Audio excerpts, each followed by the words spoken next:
Buonasera a tutti, oggi è dia 8 su mese Santuaini, la messa è 25, scusate, ma capito un momento, cominciate poi mancate la telecamera a poter tornare a avviare tutto e quindi come siamo torna in linea.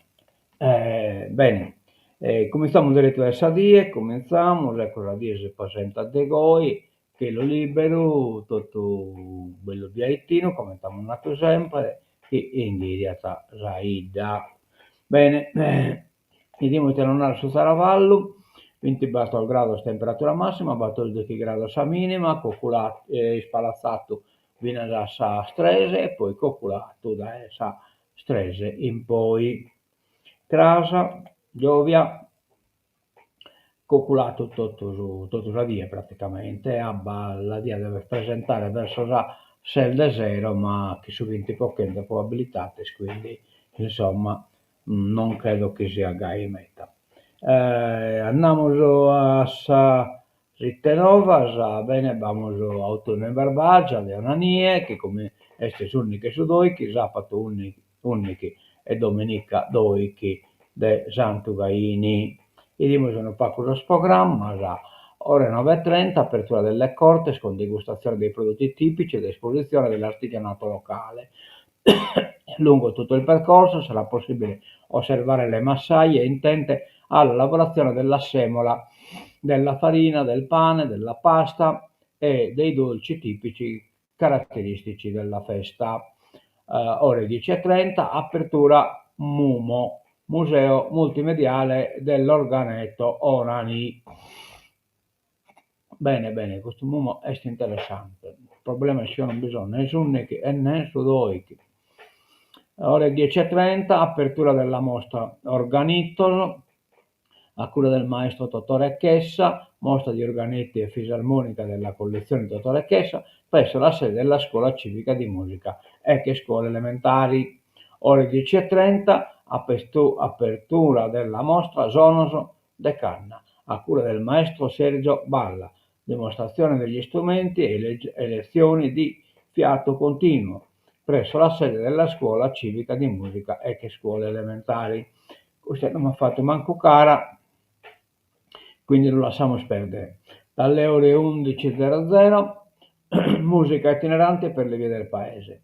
Dalle ore 11 filati e trame della tradizione nei colori del su ballo tunnu, laboratorio esperienziale di tintura dei filati e dei tessuti tradizionali, le essenze locali presso la sala Martina. Ore 11:30, visita guidata alla scoperta della storia della cultura e delle tradizioni del paese nella chiesa romanica di San Pietro, di San Francesco, San Cosimo e Damiano e nei ruderi Santa Maria, partendo dall'Infopoint in via Dante. Ore 16, musica itinerante nelle cortes con fantasias e ballo. Ore 15:30, visita guidata alla scoperta della storia della cultura e delle tradizioni del paese nella chiesa romanica di San Pietro, di San Francesco, San Cosimo, Damiano e dei ruderi Santa Maria. Ore 21, tenore e sonette, Festival internazionale dell'organetto a cura di Carlo Boedu, con gli artisti tenore Luigi Ozzano Siniscola, B-Folk Nord Italia a Francia, Soldò Tanz Svizzera, Operazione Tarantella Calabria, Fantasia del Ballo Sardegna. Si esibiranno inoltre 6 organettisti sardi. Presenta la serata Marco Palla. Bene, poi andiamo a salire dopo su Domenica Loichi, apertura delle cortes, eccetera, dalle ore 17 alle ore 15, filati e trame della tradizione nei colori del subballo tunno, lavorazione esperienziale di tintura dei filati. Ore 10:30, apertura MUMO, musea multimediale dell'organetto Onani. Poi ore 10:30, apertura mostra Organitos, già abbiamo già nato, Dottore Chessa. Ore 10:30, apertura mostra sono de Canna. Alle ore 10:30, visita guidata Isa Screiana. Alle ore 11, musica itinerante delle Cortes, Poi ore 16:30 processione in onore di San Francesco, accompagnato dal carro con buoi, con la partecipazione dei colori dei costumi tradizionali di Nani e di vari gruppi folk, accompagnata dai cavalieri in abito tradizionale. A seguire Gozos a sonette con Carlo Boedu e Carlo Crisponi. Poi ore 20, tenore e sonette, Festival internazionale dell'organetto, esibizione del gruppo folk di Iti, Cannedo, di Cannedo, Oleri, Dio Vodda, sorgono Nostra Signora del Castro di Oscheri, Mi Folk Lula, rassegna di canto a tenore, Ballade Voice, Novo Sonos, tenore romanzeso di Biti, tenore la Maddalena de Silanus, balli in piazza. Presenta la serata Lucia Cossu. Bene, queste stonanie, poi vamos vabbè, questo in inglese, va bene, e le stesse cose, insomma. Benissimo. Andiamo da innanzi, andiamo le atteru, noi lo chiamiamo mostre e esposizioni di onanie, antico mulino di zio natalino, mostra dalla farina alla pasta e dimostrazione della lavorazione della pasta, mostra organito da cura del maestro dottore Chessa, filati e trame delle tradizioni dei colori del suballutunno a cura del CEAS di Onanì, foto, video, pannelli dimostrativi manufatti alla tradizione agropastorale, arazzi, campionari e lana, tinta, abito tradizionale di Onanì, esposizione piante tintorie. Mostra Sono le canna a cura del maestro Sergio Balia. Poi luoghi da visitare: chiesa romanica di San Pietro, ruderi di Santa Maria, chiesa Sacro Cuore di Gesù, chiesa San Francesco, chiesa San Cosimo e Damiano, Mumo, museo multimediale dell'organetto, e che scuola elementare, dove mangiare e dormire, a Onanì, spelliccerità locali, le corte e vari punti di ristoro per le vie del paese, pizzeria Rapiracra, presso Bread and Beef, hotel e strutture ricettive situati nel comune limitrofi di Biti e di Lula. In Bizzi, festa del bambino, tributo a questo canta e bella con loro, deve essere balla, vabbè. Lo spettacolo per tutte le età, siete tutti invitati, animazione, divertimento e tanta allegria, baby dance, tutto Bitti, salone parrocchiale, da San Giovi a 9 a Sa Schimbe de Orterie. Corso di informatica di base per giovani dai 14 ai 35 anni, durata totale 32 ore, docente Salvatore De Logo. La partecipazione prevede l'erogazione di massimo 10 voucher destinati al pagamento del corso, info e modulo di iscrizione presso la biblioteca comunale di Bitti, scadente iscrizioni il 20 ottobre 2025. E questo siamo stati sicuri.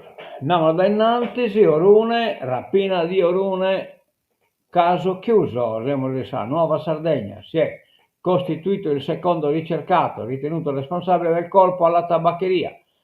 Per il complice, arrestato poche ore dopo il fatto, il GP ha disposto i domiciliari. Pitalis, sanità sarda in caduta libera, come di questo problema che è successo in Arezzo, ne non fa che un strumento politico. Il senatore interviene dopo il caso di Arezzo con un'interrogazione al ministro. La situazione del sistema sanitario delle aree interne della Sardegna, si parla in questo caso della Barbagia Mandorlisai, è estremamente grave e preoccupante. Una sanità regionale in caduta libera che presenta gravi e persistenti criticità, cui non sembra si stia cercando una soluzione. Pietro Pitali, senatore e coordinatore regionale di Forza Italia, interviene sulla vicenda della morte improvvisa di Nanni Mereu, l'autotrasportatore di Arezzo, deceduto venerdì scorso a 46 anni per un infarto davanti all'ambulatorio della Guardia Medica. Che però era chiuso. E si pure ti è stato aperto,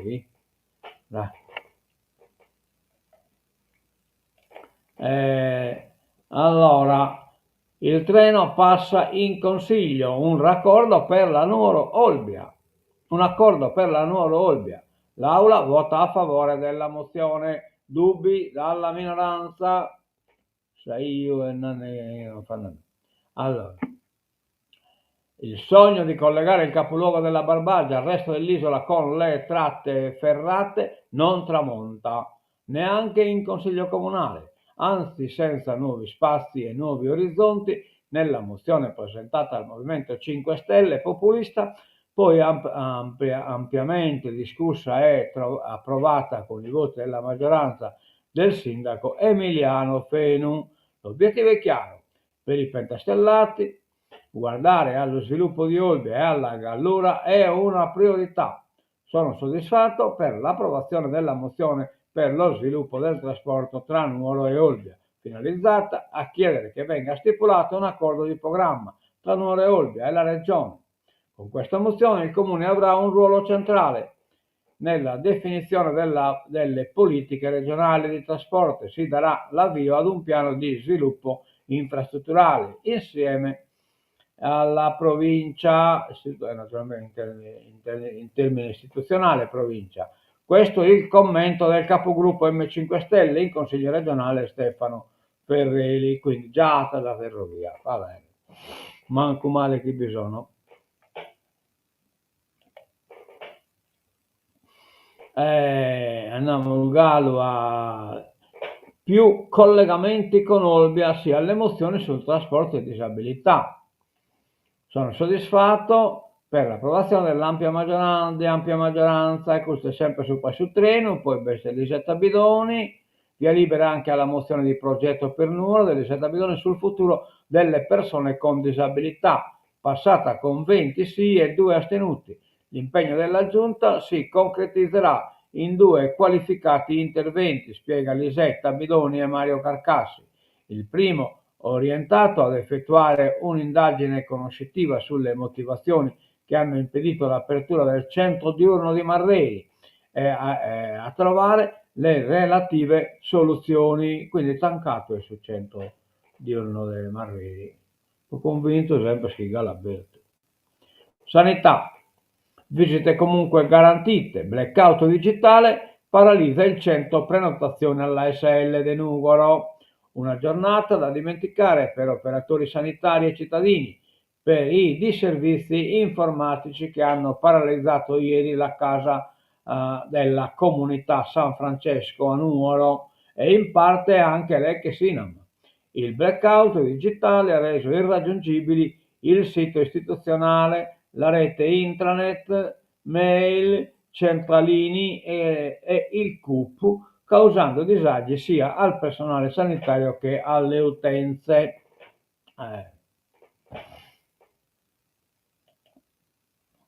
Allora, costituito in caserme, secondo l'appennatore della tabaccheria, questa è Unione Sarda, la Mungialessi però Issa Nuova Sardegna.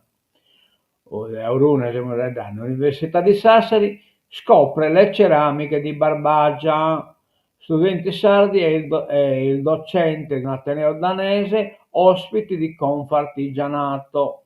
Le imprese artigiane di Nuoro e Oliena si aprono alla contaminazione con 25 studenti universitari di Alghero per un progetto su design e artigianato artistico tipico e tradizionale. L'iniziativa è frutto dell'unione tra l'Università di Sassari con il corso di design DADU, la nuova rete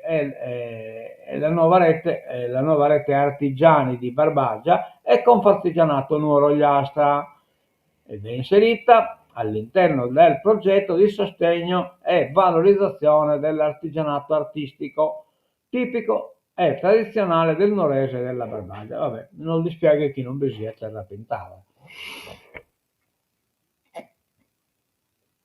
Costituito in caserma, l'abbiamo già visto, questo è qui nella Madonna.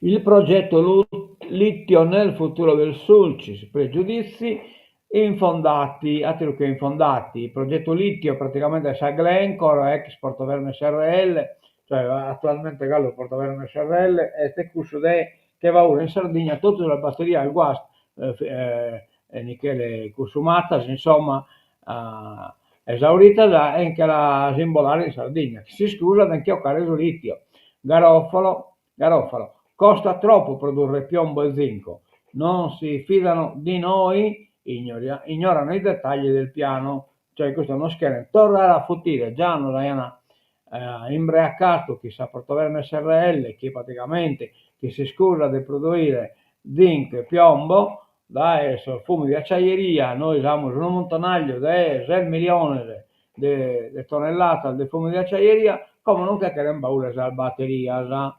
Nessuno vuole rilevare i nostri impianti per produrre piombo e zinco, ma noi siamo pronti ad andare avanti con il progetto litio. Davide Garofalo, amministratore delegato della Portovemme SRL di proprietà della Grenco, replica le critiche di regione, province e sindacati. Parlano senza conoscere i nostri programmi, è certo che non lo conosciamo. Nei giorni scorsi il ministro Adolfo Urso ha ammesso che la ricerca di investitori che tiene in ansia 800 lavoratori ha fatto flop. Cosa è cambiato? La ricerca per la quale ci siamo messi a disposizione ha dato risultati negativi, per gli stessi motivi per i quali la Portoverme SRL ha deciso di fermare le due linee. Nessuno lavora in perdita.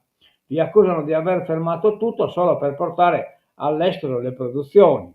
L'accusa non tiene conto degli elementi evidenziati anche dal ministro, in primis il costo dell'energia in Italia che ancora oggi è aumentato 2 volte e mezzo rispetto all'inizio della crisi e non ci sono segnali di miglioramento, come non li sconviene più e quindi sono tancanne tutto.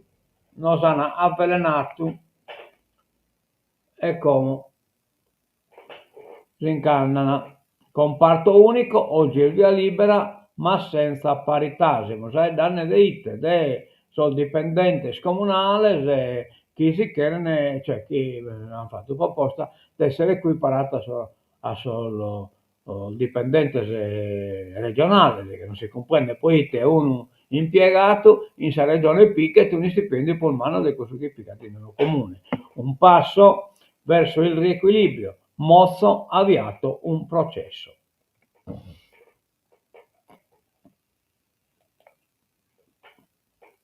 La manovra, no, un corso sulle carni sostenibili, Sassari, un'iniziativa aperta a tutti, prenderà il via il ciclo di incontri pubblici del corso Carni Sostenibili, promosso dall'Università di Sassari e coordinato dal professor Giuseppe Polina. Appuntamento alle 9, Aula Magna, Barbieri del Dipartimento di Agraria in Viale Italia, 33/A. L'iniziativa è rivolta a studenti e studentesse, professionisti, veterinari, agronomi, nutrizionisti e a tutta la cittadinanza. Intende promuovere un confronto scientifico aperto sui temi della sostenibilità delle filiere zootecniche centrali per l'economia e l'identità della Sardegna. La giornata inaugurale sarà dedicata al tema Miti e realtà sulla sostenibilità delle carni, organizzata in collaborazione con l'associazione Carni Sostenibili. Una cosa interessantissima questa. Il 10 ottobre la scadenza, hanno tempo fino al 10 ottobre, i contribuenti che hanno presentato il modello 730, va bene, non è molto importante, questo riguarda commercialità Speed, gestione confermata, Agenzia per l'Italia Digitale e Palazzo Chigi hanno confermato ad Asso Certificatori la gestione dello Speed per altri 5 anni. Andrea Sassetti, presidente dell'associazione che raccoglie gli operatori del settore, ha detto: l'aggiornamento testimonia la volontà di proseguire un percorso condiviso sulla sicurezza dell'identità digitale. Sono oltre 41 milioni i cittadini che hanno lo SPID, realizzate nel 2024 più di 1,2 miliardi di autenticazioni, cioè capisci l'idea dell'abolire gli SPID e andare a sa carta identità digitale, ma mi pare che lì non siano pronto. Dipendenti regionali e comunali si lavora per equiparare i salari. Oggi l'Aula voterà all'unanimità la legge sul comparto unico degli enti locali e quindi questi ci siamo. La Sardegna noi abbiamo già adesso il Sanuova, noi su Unione. Sanità animale, sempre più controlli. Coldiretti, il direttore del Ministero, le epidemie non sono più eccezionali, cioè quindi ormai è una cosa endemica, tocca tenerne conto. Il quarto forum dell'agricoltura promosso da Coldiretti si è concluso ieri a Villa Semio con un lungo confronto tra Giovanni Filippini, direttore della Direzione Generale della Salute Animale del Ministero della Salute, e la platea dei dirigenti e quadri Coldiretti. Al centro del botta e risposta due temi intrecciati: le crisi sanitarie globali e le risposte che a queste le istituzioni hanno dato.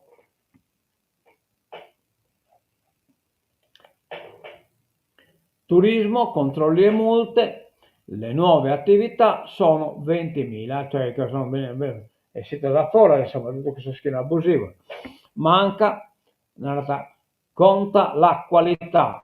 Si è aggiunto chi aveva paura delle ispezioni. Di Gangi, offerta più ampia, gli albergatori temono la concorrenza. Sì, questa concorrenza sì. La strada è lunga, ma la direzione sembra quella giusta. Polemiche a parte. Dopo l'annuncio dell'assessore del turismo Franco Cucuredo, arrivano le reazioni degli operatori turistici che sostanzialmente confermano anche telefono sempre la pistola a rompere. Sostanzialmente confermano anche dalla prima linea la nuova rotta dell'isola, stagione più lunga e più presenze, anche se sul record da 20 milioni pesa inevitabilmente la compatta emersione del sommerso dell'extraalberghiero, che tra il 2024 più 12.000 in realtà e il 2025 dovrebbe portare a 20.000 nuove attività. L'aumento improvviso delle locazioni turistiche ha innescato un principio di polemica tra gli albergatori e gli specialisti degli extraalberghieri. I primi sostengono che la qualità dell'offerta sia la base per il futuro, i secondi ribattono dicendo che i colleghi temono la concorrenza, ed è certo che la temono. Gli albergatori, evito di parlare di numeri in senso assoluto, dice Paolo Manca, presidente della Federalberghi, perché i dati prodotti dalla regione erano abbastanza prevedibili, dato che in 2 anni sono emersi 20.000 alloggi dell'extraalberghiero che prima lavoravano in nero. E basta che ognuno abbia fatto un po' di presenze per ritoccare il totale. Una base allargata, secondo Manca, potrebbe non essere una buona notizia, perlomeno sotto alcuni aspetti. Diciamo che adesso giochiamo la partita seguendo le regole ed è un'ottima notizia, che prima invece lo schini abusivo, lo chiama una concorrenza che non credere, insomma. Andiamo da innanzi.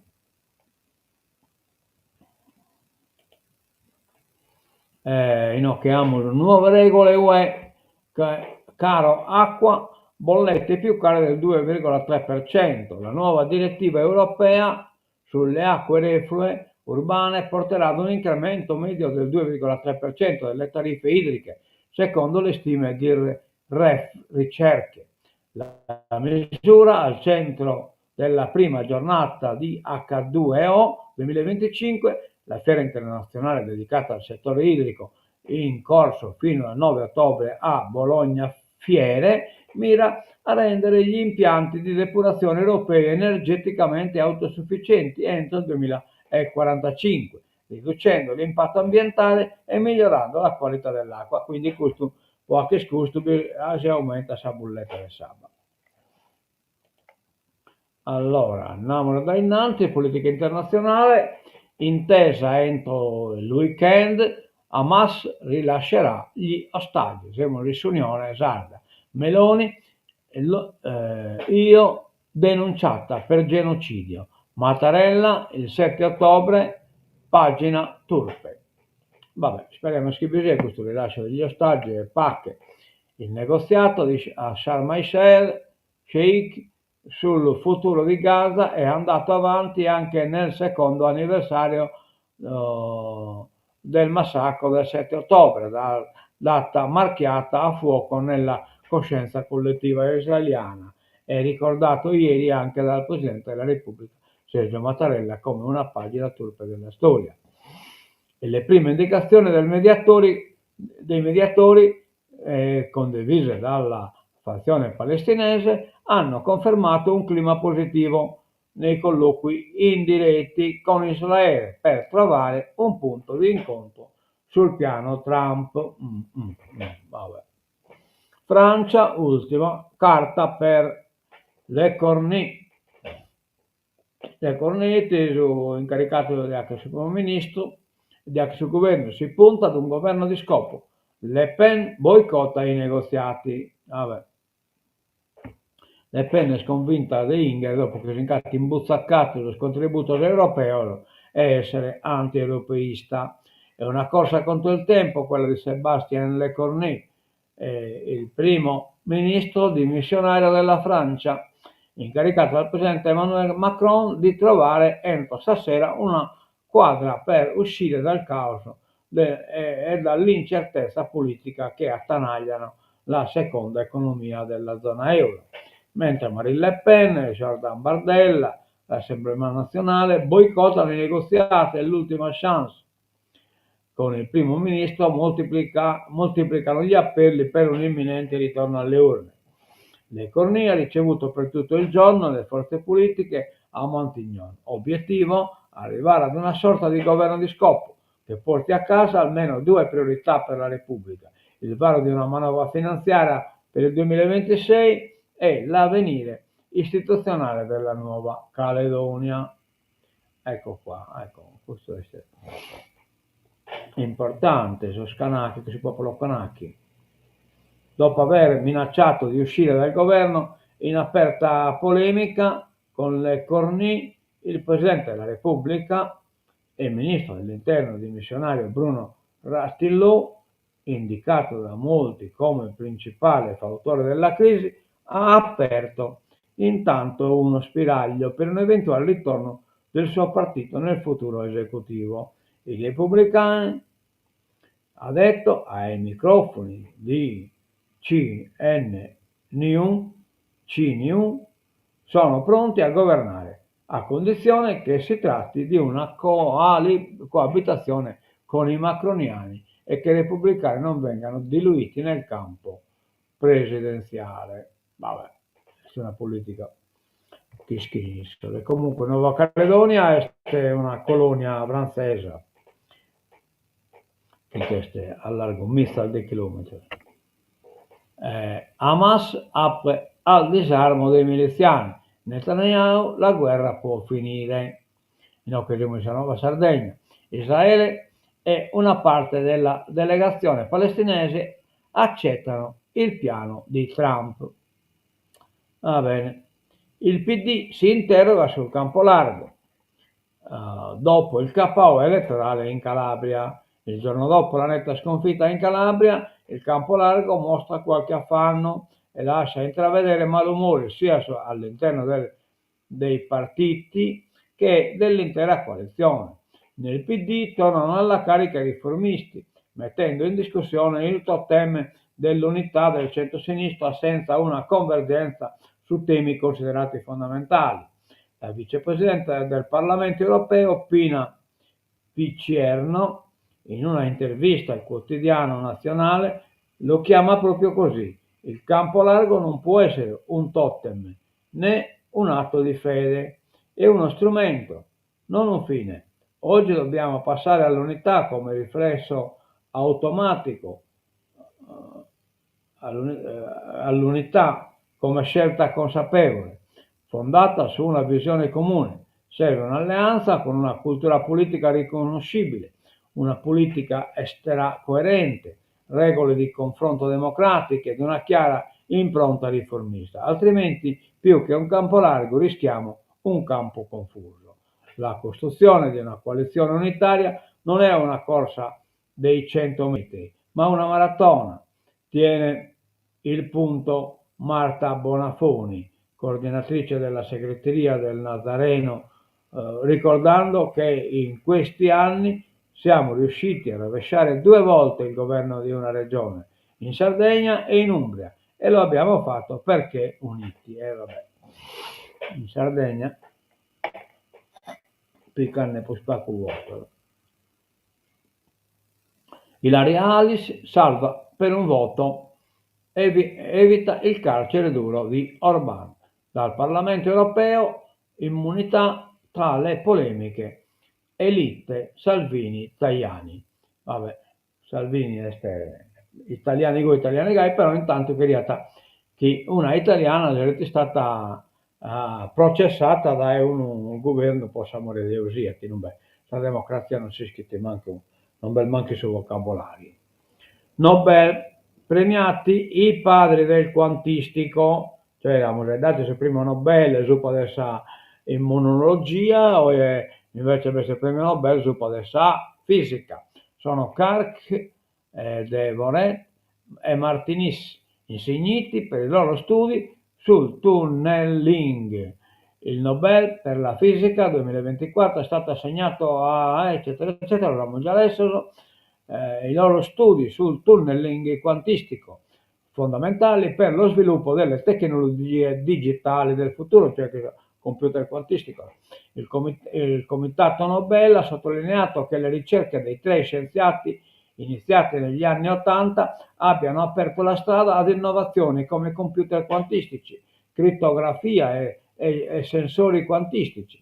È stata la scoperta della mia vita, ha commentato Kark, professore a Berkeley, dopo aver ricevuto la notizia mentre è addirittura impegnato nella cracking. Ha elogiato i colleghi definendo il loro contributo straordinari, ma ha poi ricordato come le loro scoperte siano alla base dell'informatica quantistica e abbiano avuto un impatto anche sulla tecnologia quotidiana. Uno dei motivi per cui i cellulari funzionano è dovuto a questo lavoro. Devoret, nato a Parigi nel 1953, insegna a Yale e all'Università di Santa Barbara, dove lavora anche Martinis, classe 1958. Presidente del Comitato Nobel della Fisica, Ole Eriksson ha celebrato l'importanza del meccanismo della meccanica quantistica, nata oltre un secolo fa, ma ancora oggi fonte di sorprese ed innovazione. Il loro lavoro ha portato nel mondo macroscopico fenomeni quantistici come la sovrapposizione di stati ed il passaggio attraverso barriere energetiche. Hanno reso visibile e utilizzabile ciò che prima era solo teorico, ha spiegato Richard Feldman, capo redattore di Physics Today. Secondo Mark Perk, membro del Comitato Nobel, i computer quantistici potranno essere usati anche per misurazioni ultrasensibili e per una crittografia più sicura. Crittografia può non riesci a intercettare lo stesso che hanno querido essere criptografato. Bene, criptografato. Tancamos su nostra de oggi, salutiamo la Ciracudui, che ha mandato un saluto e tancamolo. Chi sa sigla di tancatura. 30 timbre minuto.